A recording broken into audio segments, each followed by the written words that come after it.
Hello everybody, this is our social science book, Democratic Politics 2nd. We are going to start it, Political Science for class 10th with the first chapter, Power Sharing, means sharing of power, distribution of strength.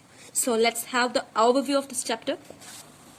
As we have learnt about power sharing in our previous classes also, so here we are going to learn about it some more deeply. As we had assumed that power does not remain or rest with any one organ of the government, means power never remains in one hand, it always keeps dividing. So an intelligent sharing of power among legislature, executive and judiciary is very important to design the democracy. So here we are going to learn about it some more deeply with the two stories from Belgium and Sri Lanka. These are two countries and they have a different stories on the handling demands of power sharing. Democracies handle demands of power sharing. So power sharing handled by the two countries in different manner. So in different manner the power is handled. So the conclusion of the handling is also different.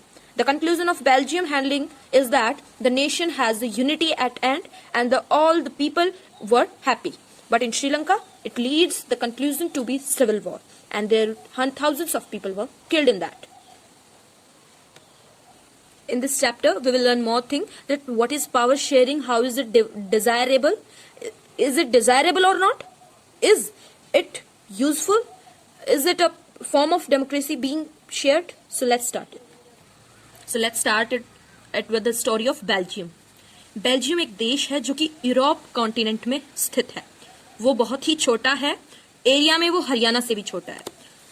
Has border with France, Netherland and Germany and Luxembourg. France, Netherland, Germany और Luxembourg 4 देश हैं जो उसके साथ boundary share करते हैं. उसकी population है 1 करोड़, यानी कि half of population of Haryana. Haryana की पॉपुलेशन की half. So the red word is there, ethnic. The ethnic composition of this small country is very complex. So let me first conclude and clear you the ethnic mean. Ethnic, a social division based on shared culture. एक social division यानी कि भेदभाव. ये एक ऐसा भेदभाव है, social यानी कि जो आपस में हो, सोसाइटी में हो. ये एक ऐसा भेदभाव है जो कि शेयर्ड कल्चर के ऊपर बेस्ड होता है. किसका खुद का जो कल्चर है उसके अनुसार ये होता है. People belonging to the same ethnic group believes in their common descent. जो पर्सन जिस एथनिक ग्रुप से है वो उसी के अंदर बिलीव करता है, और अगर कोई दूसरे एथनिक ग्रुप से है तो वो उसके अंदर बिलीव नहीं करता, और उनके अंदर जो डिफरेंसेस है, उनके कल्चर के साथ जो डिफरेंसेस है उनको लेकर भेदभाव होते हैं, डिवीजन हो जाता है. So this is the ethnic division. The ethnic composition of this small country is very complex. इस देश की ethnic composition बहुत ही complex है. कैसे? Of the total country's population, 59% lives in the Flemish region. 59% लोग Flemish region में रहते हैं जो कि वो डच बोलते हैं. Another 40% people live in the Wallonia region and speak French. अगले 40% लोग वेलोनिया रीजन में रहते हैं और फ्रेंच बोलते हैं.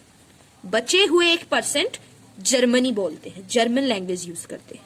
In the capital city Brussels 80% people speaks French while 20% are Dutch speaking. इसी के साथ कंट्री का तो है ये एथनिक कॉम्प्लेक्सिव कंपोजिशन. इसकी जो कैपिटल है ब्रुसेल्स इसकी कैपिटल है, जिसका एथनिक कंपोजिशन भी बहुत ही ज्यादा कॉम्प्लेक्स है. उसमें इसका बिल्कुल अपोजिट है. उसमें 80% लोग फ्रेंच बोलते हैं और 20% डच. तो एक टेंशन है इन दोनों के बीच में, वो ये है कि डच है वो क्या है, ब्रुसेल्स जो कि कैपिटल है बेल्जियम की, उसके अंदर एक माइनॉरिटी फॉर्म करते हैं, जबकि डच है वो 59% है, यानी कि कंट्री के अंदर मेजॉरिटी फॉर्म करते हैं. सो this is the map of Belgium. Now I will clear you what is the reason and what are the directions and where are they living. Here this is the yellow color, these are the Flemish region. This is the Flemish region in which the Dutch speaker lives. This orange color is the capital of Brussels. The Brussels. In this the Dutch speaking and the French speaking live. 80% French and just 20% Dutch. This red color tells the Wallonia region. Here French speakers are living, and this one checked color is German speakers. Here the German speakers are living. Now there is a tension, there is a division of the speaking of the percentage of the person in Brussels and in Belgium, the capital and the country. So the minority French speaking community was relatively rich and powerful. जो minority थी French speaking capital के अंदर, country के अंदर जो French speakers थे, जो minority form करते थे, वो relatively rich थे और powerful भी थे. बल्कि Dutch speakers community के person जिन्हें economic development and education much later, Dutch speakers जो मेजोरिटी फॉर्म करते थे वो थे जिन्हें एजुकेशन और इकोनॉमिक डेवलपमेंट का सहारा कब मिला, बहुत ही बाद में. This lead to tension between the Dutch speaking and French speaking communities during the 1950s and 1960s. 1950 और 1960 के अंदर डच स्पीकिंग और फ्रेंच स्पीकर्स के बीच में एक टेंशन हुआ, एक एक्यूट प्रॉब्लम लीड हुई. The tension between the two communities was more acute in Brussels. ये टेंशन ब्रुसेल्स जो कि कैपिटल थी कंट्री की, बेल्जियम की, उसके अंदर और भी ज्यादा एक्यूट थी. Brussels presented a special problem, उसके अंदर तो और भी ज्यादा बड़ी प्रॉब्लम थी. The Dutch speaking people constituted a majority in the country but a minority in the capital. Capital के अंदर डच स्पीकिंग के पास माइनॉरिटी थी लेकिन मेजॉरिटी कंट्री में थी. अर्थात जो डच स्पीकर्स थे वो कैपिटल में तो कम थे, यानी कि उनकी मात्रा, उनकी परसेंटेज, उन पर्सन्स की, डच स्पीकर्स की परसेंटेज कैपिटल में तो कम थी लेकिन कंट्री में ज्यादा थी. और फ्रेंच स्पीकर्स की कैपिटल में तो ज्यादा थी और कंट्री में कम थी. तो ये एक टेंशन बन गई, ये एक प्रॉब्लम बन गई दोनों स्पीकिंग कम्युनिटीज के बीच में. Now let us compare this story with another story of Sri Lanka, another country, Sri Lanka. Sri Lanka is the island nation just few kilometers off the southern coast of Tamil Nadu. Sri Lanka है वो इंडिया से साउथर्न कोस्ट कुछ ही किलोमीटर्स अवे है, southern coast पे located है तमिलनाडु की. It has about 2 crore people, about the same as in Haryana. इसकी पॉपुलेशन उतनी ही है जितनी की हरियाणा की. Like other Nations in the south of Asia region, Sri Lanka has a diverse population. और नेशंस की तरह, जैसे कि साउथ एशिया के और नेशंस हैं, इसी तरह श्रीलंका में भी जो पॉपुलेशन है, जो पीपल हैं वो रहते हैं, उनके अंदर डाइवर्सिटी है, वो डाइवर्स है यानी कि डिफरेंट कल्चर है उनके, डिफरेंट रिलीजन है उनके, डिफरेंट कास्ट है उनके, तो डाइवर्स है वो आपस में. Sri Lanka has a diverse population. The major social groups are the Sinhala speakers, means they are 74%. तो कुछ सोशल ग्रुप्स हैं, उनके नाम है Sinhala speakers, Tamil speakers. 74% are the Sinhala speakers. Tamil speakers are 18%. In Tamil speakers, in this community, in this group, social group, there are there are two subgroups. The subgroups are native Tamils and Sri Lankan Tamils. The Tamil speakers of Sri Lanka had 2 subgroups. Means one was Sri Lankan Tamils. They were 13%. Who were Sri Lankan Tamils? These were the native Tamils of the Sri Lanka. These were the people who lived in Sri Lanka. So second subgroup was that the rest whose forefathers came from India. जिनके forefather यानी कि दादा या फिर पापा India से आए थे as plantation worker are called Indian Tamils. Second subgroup है Indian Tamils. Indian Tamils वो Tamils थे जिनके पूर्वज, जिनके फोर फादर्स इंडिया से आए थे as a plantation workers during colonial period, यानी कि जब इंडिया कॉलोनी थी ब्रिटिशर्स की, उस टाइम पे जिनके फोर फादर्स, जिनके पूर्वज as a plantation workers Sri Lanka में आए थे, उन्हें क्या कहते हैं श्रीलंका में? Indian Tamils. सो ये थे 2 सब ग्रुप्स. तो 13% थे वो थे हमारे श्रीलंकन तमिल्स और रेस्ट क्या थे? Indian Tamils.